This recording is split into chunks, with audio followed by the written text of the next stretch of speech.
CHICKEN. Use the code CHICKEN in the shop. Will Project Rise go global? Guys, the Chicken is here. We are back today with another episode over here on Chicken Clash, talking about Project Rise. So you guys haven't already, make sure you subscribe to the channel if you want to stay up to date on everything Project Rise / Clash Heroes. I just say Clash Heroes so you guys know what I'm talking about. So if this is your first video that you've seen here, what Project Rise is it's essentially a reskin version of Clash Heroes. So if you guys were following the channel, along since the announcements of the 3 new Clash games, Clash Heroes was the one that had the most hype, and also the game that we saw the least amount of stuff on. So that has now become Project Rise.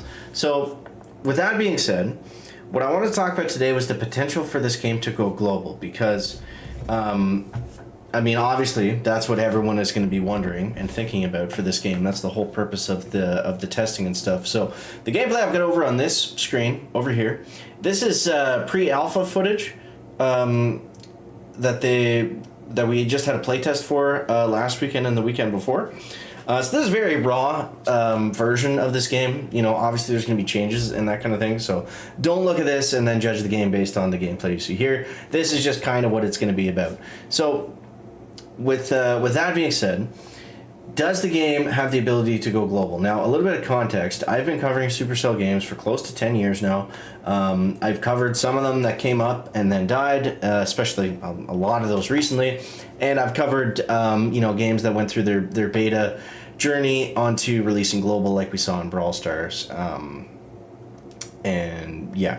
So I feel like that gives me a decent idea of what these games can do. Now, the thing with Supercell that I will say is you never really know, because they'll have these awesome games and they kill them for seemingly strange reasons, and then they have a game like Squad Busters, which you can see above me, where they put it out really quickly without a lot of people seemingly having a chance to play the game or even really knowing what it is, and it just kind of whim bam, boom, just came out of nowhere, and they just said, okay, just push the button already.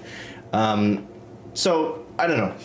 I feel like both of those things are interesting when we talk about this game, because it seems like, or it used to seem like, Supercell was very skittish or very reluctant to release a new game globally. Before Squad Busters a couple months ago, the last game they released globally was Brawl Stars back in 2018. And that was 6 years ago now. That was a very long time ago, especially in the mobile game space. That's like a century. So it's been interesting to see the release of Squad Busters, and I believe Supercell's whole MO kind of changed around this, because if you guys really follow this stuff in the weeds, Supercell puts out like a report or kind of like this post every year that's just like the year in review kind of thing, where they have to disclose their finances and that kind of stuff. And the CEO talked about making a change from their old point of view being like, we only want to release games that are potentially going to be the biggest games, the best games in the world, which is what they did for a long time. And they've got the track record to prove it with Clash of Clans, Clash Royale, and Brawl Stars. Boom Beach at a time, it had its day. Even Heyday, that game was huge for a bit too.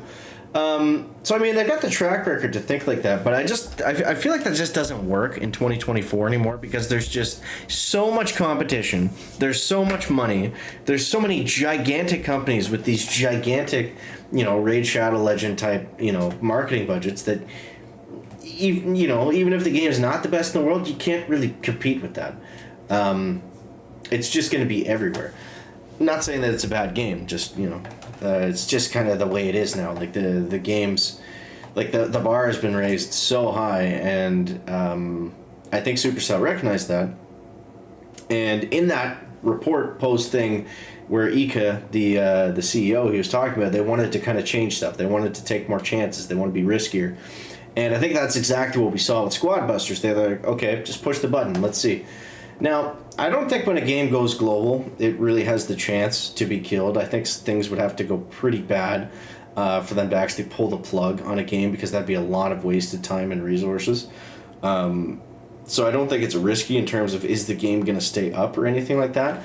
But I do think it is a gamble for sure in terms of whether the game's going to be popular or not. Now, tying that back into Project Rise, I think this game really does have, number one, the potential, but even in the state that it's currently in now, it really seems to hit a lot of those markers. It's got, it's got the IP of the Clash universe. So everyone that's played Clash of Clans, Clash Royale, and I forget if they have Brawl Stars characters in here yet or not. If they don't, I'm sure they will at some point. They'll mix them in. And it's just fun to play. Like, I don't really know how else to describe it. Like, the gameplay is good. I feel like that's such an important... Like, the game has to be built around the gameplay. Because if your gameplay sucks and you're releasing a new game, I think that's part of the problem that we saw with Clash Quest and Clash Mini, was just, the gameplay, it wasn't bad or anything, but it left more to be desired, I felt like. It just wasn't super satisfying. This, I really like it. And I really would love it with a little bit more control, a little bit more, skill kind of baked in. And at the same time, though, I just don't want it to be open world Brawl Stars. I want it to feel a little bit different. That being said, I think that, they could import a lot of stuff probably from Brawl Stars that would work. Because even though... it's kind of a similar game, it's still really different at the same time. So, yeah, and I think the fun part about this game is just upgrading your troops, unlocking new abilities, like we can see here on the screen, and just trying to figure out, what the best strategy is, what's the strongest team to run, how far you can go with your team into these dungeons, and...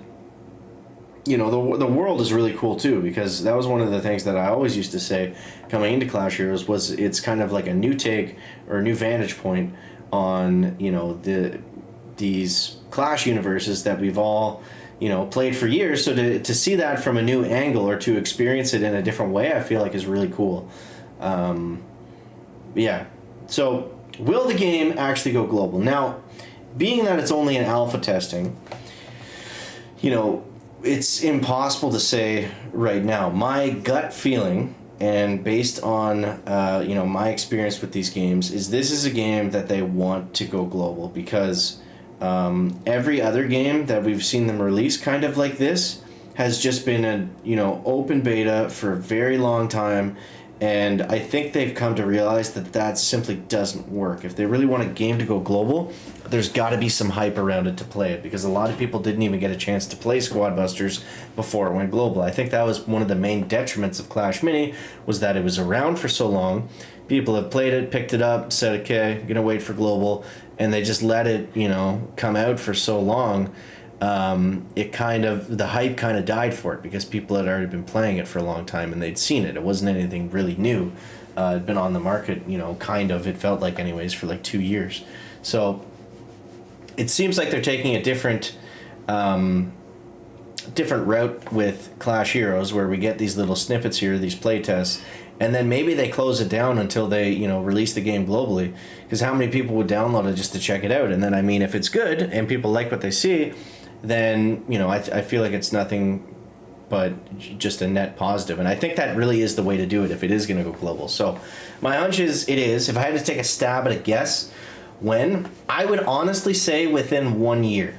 I would say within 1 year. If we get through next summer without, significant announcements or having an idea if the game is about to be released globally, I would be shocked. I really do think the game's going to come out sooner than everybody thinks. So, yeah, that's what I think. But I want to know what you think. What do you guys think? Let me know down below in the comments. And, subscribe here for more Project Rise. We'll catch you the next one, guys. Check it out.